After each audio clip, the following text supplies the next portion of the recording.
Welcome back to Sub-Zero Hero. 6 games remaining of the season. We're going to bring you up to date with how we've been getting on shortly, but we've got more news to bring you up to speed with first. The transfer window has just closed. For much of it, it looked like it was going to be a quiet one, which I was not adverse to, but in the final few hours it sprung into life and the bids started to come in for our brightest talents. To begin with, they were just pretty derisory bids for some of our younger players, but then, well, a club came in for Hartvigsson with a much more sizable offer, and he has been agitating for a move for a while, so this one was a big one to turn down, but we did it. We don't want to be losing our best players on the cheap. But then a bid came in for our prized asset, Martin Dusund Ibsen. Only 16 years old, they came in with a bid that could have been worth as much as £600,000. But I know from selling Mats Nasa last season, £600,000 does not go a long way at this club, and we'd be back in our overdraft before we knew it, so I held out. But then the next bid came in, this time from Vålerenga. More than £500,000 up front, £700,000 in total, and I knew my board would start to get twitchy. They've got previous when it comes to accepting offers, but I held firm and decided to keep our star player at the club. And then the next bid came in, and it was a monster. £1.5 million up front plus add-ons to sell our best midfielder. I was in a bit of a quandary. Do you let him go? Do you hang on to him? Do you risk turning the bid down and the next bid being accepted by the board without you being able to negotiate it? We should probably let you know what we've done.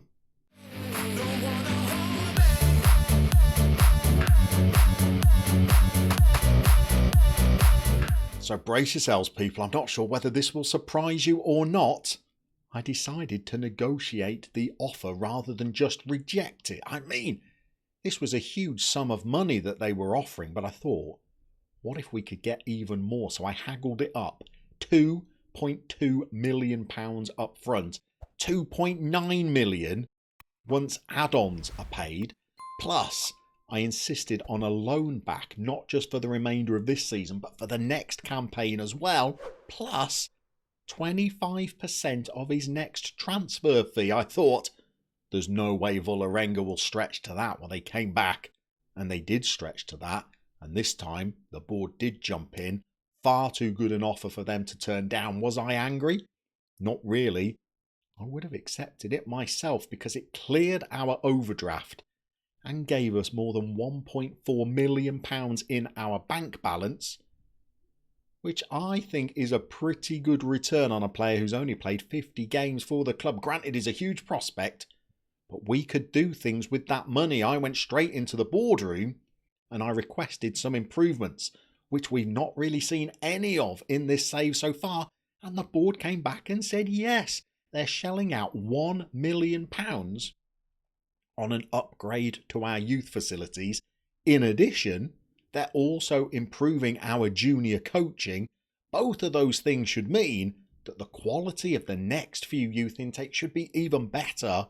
So surely, that's got to be a good investment, hasn't it? But you tell me down in the comments, have we let our best talent go too early? Or have we invested the money wisely? And it was a shrewd bit of financial decision making to let him go. There is more news, by the way. As well as being able to improve both our junior coaching and our youth facilities, I finally got to do my second coaching badge. So I'll be out on the training field, whipping those boys into shape before you know it. Speaking of the lads, we should probably show you how they've been getting on in the league. And the answer is not too bad. 3 wins and a draw since the last episode, where we surprised myself as much as anybody by beating top of the table Arlesund 4-0. We followed it up with a game against Tromsdalen, who, again, are another team chasing down those top positions. We drew 2-2. We needed a late goal from Hugo to get us the point. And to be honest, the pattern of play from that game, a point was a good return for us. We then played Egerton, who are down there in the bottom three. Again, this was not the strongest of performances, but we did manage to sneak into a 2-0 lead before giving away a penalty right near the end to make it a bit of a nervy finish. Before a game against Hamcam, again, we were not impressive, and we relied on a very late goal from Hugo Emper just to win this one. They'd missed a penalty just a couple of minutes before. As they stepped up for that penalty, I'd resigned myself to the thought that we were going to lose this game. But what a difference a couple of minutes make. We managed to get the ball in the midfield, slide a ball through for Hugo. You think he's going to miss. Actually, he tucks it away with aplomb. And what could have been a defeat turned into a victory, and a morale-boosting one as well, because in the next game, well, we were actually impressive. Ranheim are another really good team, and we managed to stick 4 past them. They got a goal with the very last kick of the game, otherwise the result would have looked even more resounding than that. All of this means, by the way, brace yourselves for this. We're no longer second in the table, we are in fact top. In fact, things could have been even better than they are.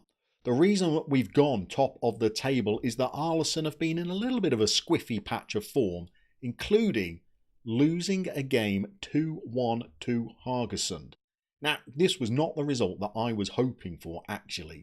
Although it meant that we were able to leapfrog Arlesund and go to the top of the table, if Arlesund had beaten Haugesund, then we would have had an even more comfortable gap back down to them in 3rd place. It would have been 7 points rather than just the 4. We've got a 2-point gap over the 2nd place team, a 4-point gap to those playoff places. It's not as wide as I'm really comfortable with just 6 games to go in the season. We've come back for a game today against Levanger. On the face of it, it seems pretty innocuous. Levanger are there in mid-table in 10th place with not a huge amount to play for. They don't look like they're going to go down. Neither does it look like they'll be able to catch the teams in the playoff places. But often in Football Manager, it's these games that are the most dangerous. Well, it's the one that we're going to bring you today. So here's the team we've been fielding in our recent fixtures. You'll see the Golden Boy has not been featuring recently. Just before transfer deadline day, Dusan Dibson picked up an injury that kept him out for about 3 weeks, and he's not quite match fit anymore. So we're going to start with him on the bench today, you will see. He has trained magnificently, and if this is the kind of player we could bring through before our facilities upgrades, well, I'm hopeful that we might have more gems that we can bring through in the future. And I think this has got to be our model.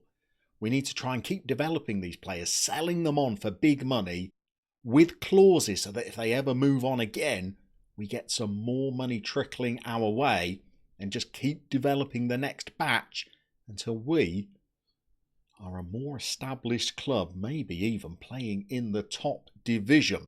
We are also going to be playing Mats Neser today. He should have returned to his parent club, but we managed to extend his loan until the end of the season, and seeing as we're in quite a good position, we're actually just going to stop developing our younger right backs for a little bit and go with the more experienced Neser as our right back. It means that in the absence of Dusan Dibson, little Tony Berg has been playing. You'll see his average rating is pretty good despite the fact his attributes are not great. And he's not been training particularly well either, but he's going to get the nod in midfield for us today. And we're also bringing Jonas Hartvigsson out to the left-hand side of the midfield. We'd been playing him up front for parts of this season. Hadn't really scored that many goals. He's actually got more when we've been playing him in this wide right position. And that's where he's going to be today, except rather than being an attacking winger, he's going to play as an inverted winger, see if he can cut inside, maybe create some through ball opportunities, maybe even a cheeky long shot. But we can procrastinate no longer. I don't have full confidence in the boys ahead of today's game. They've been a little bit streaky recently. We've been a bit lucky with a couple of our wins, But if we could get another one today, well, it just nudges us a little step closer to our end goal. And we are underway. So let's just address the elephant in the room. I'm still not prepared to start talking about the P word. I realise we might be in first place, but our form hasn't been enough that I think this is a done deal. We've only got a 4-point cushion to the team down there in third, and we have been giving away sloppy goals and rescuing wins late on in games. So we're going to see how we get on today. Maybe if results go our way today, we might be prepared to mention that P word for the first time. It all depends on how this game goes. We're lining up in our usual 4-4-2, but without Ibsen in that midfield, we are a little bit weaker. And we still haven't really settled our goal-scoring problems up front. Knutson is now playing as our lead striker, and he's not been explosive, so we're relying on Hugo to try and be our main marksman, even though he's playing the supporting role out of the two. Whatever our head of youth development brings us in the next youth intake, well, a striker would be top of our shopping list. Somebody who's quick, a good marksman, a cool finisher would be superb. Speaking of cool finishers, Gersa has been in and amongst the goals and the assists again. He thrashes one wide of the goal on that occasion, but he has been playing well during the last few games. Hartvigson's getting involved again now. Hugo's in. You're not going to score headers from that far out, even if you're 6'7".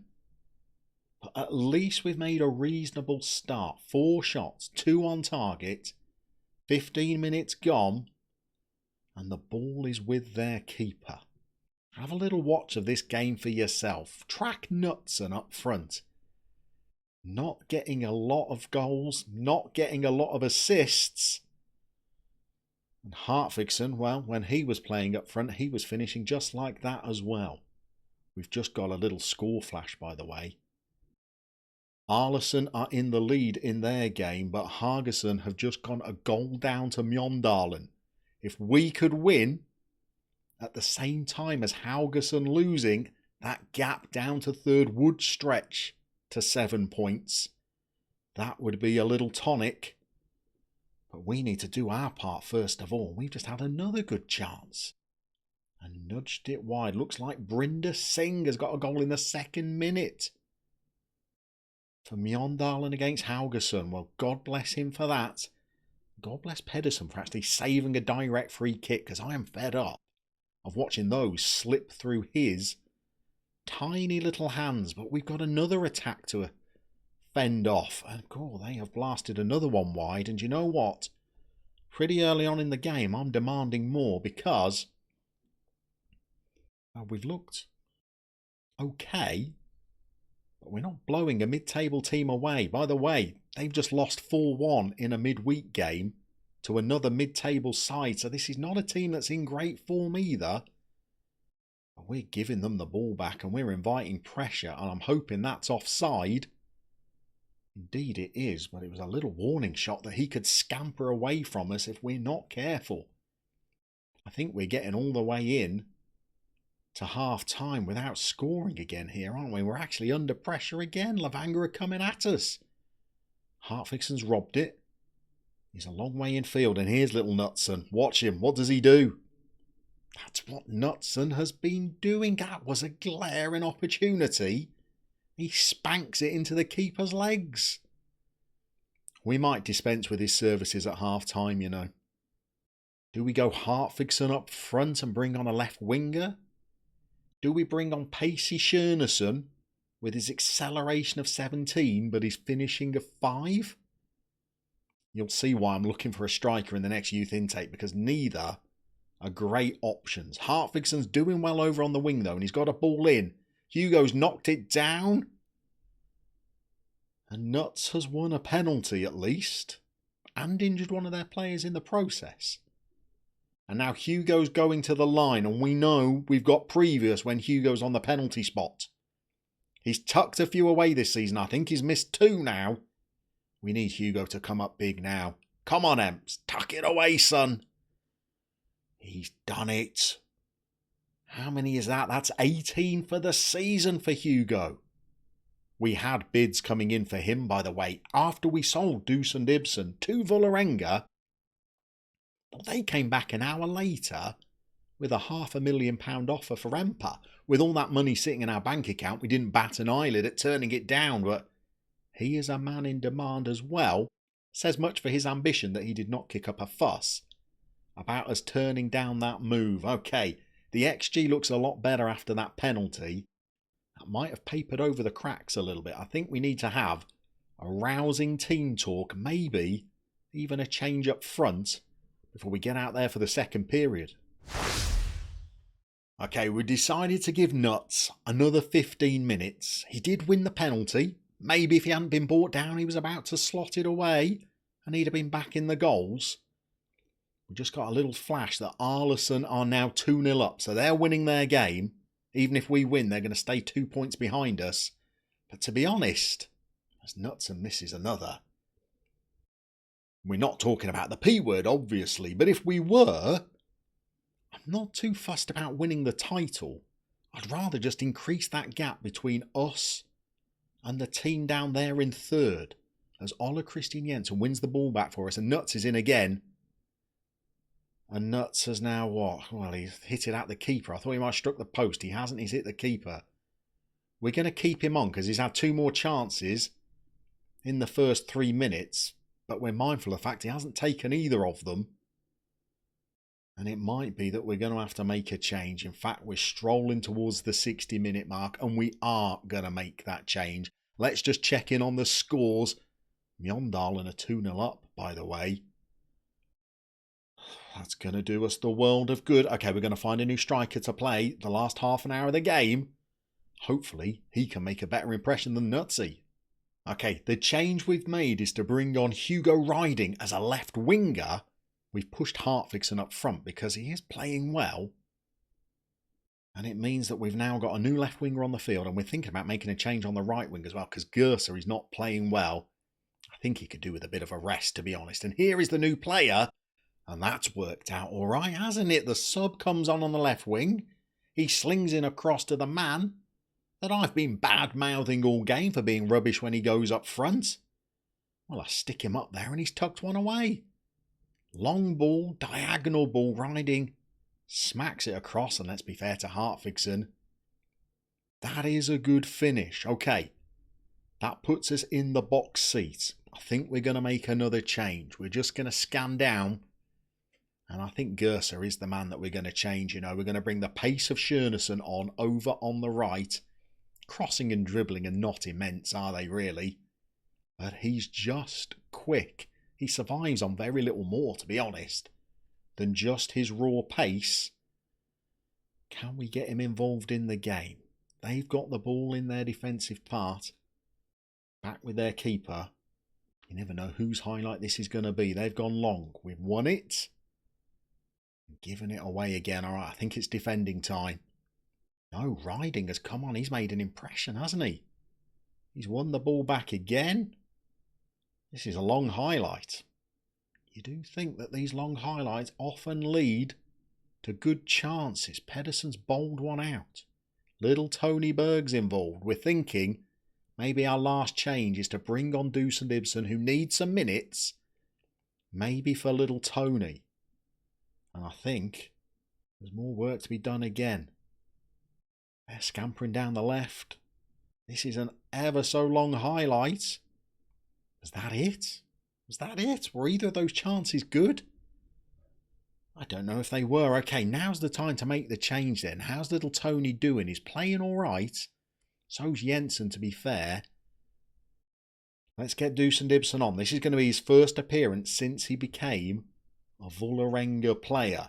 We know that when we sold Mats Nasa, well, since he's come back on loan, he's not been anywhere near as good as he was when he actually was our own player. We'll see whether Deuce and Ibsen is the same. He's picked up this clearance from a corner and he's dabbed his way into Hartvigsson and the little man's got an assist. That pass looked a little bit overhit, didn't it? But 80 minutes on the clock. We're now 3-0 up. Dare we say the word? We'll wait till the end of the game and look at the table. That's a great finish by Hartfix, and maybe he's in a little bit of a run of form now, and we're going to be putting him back up top. Hugo Riding's not done too bad since he came in on the wing either. Healthy XG, lots of shots on target, 3-0. And Haugesson have pulled it back to 2-1 towards the end there. Did they get a late goal? Let's get the team talk done first of all. What are we going to say? We're going to outstretch the old arms. That was a good performance. It was a good result. How's the table looking? We're top of it. We're 2 points clear. But this is the result that we wanted. They got a 93rd minute comeback goal. It's not enough to have beaten Mjøndalen. Haugesson have blinked first. They've dropped some points. Now the gap down to 3rd place. 7 points with 5 to go. Now I should warn you, I've thrown away plenty of positions as good as this in the past. Better even. I don't think it's going to be too much longer till you see us. Will we still be top of the table? Will we still even be in the promotion contention? I don't know, but I've said the word now. We're going to see you next time for the promotion run-in.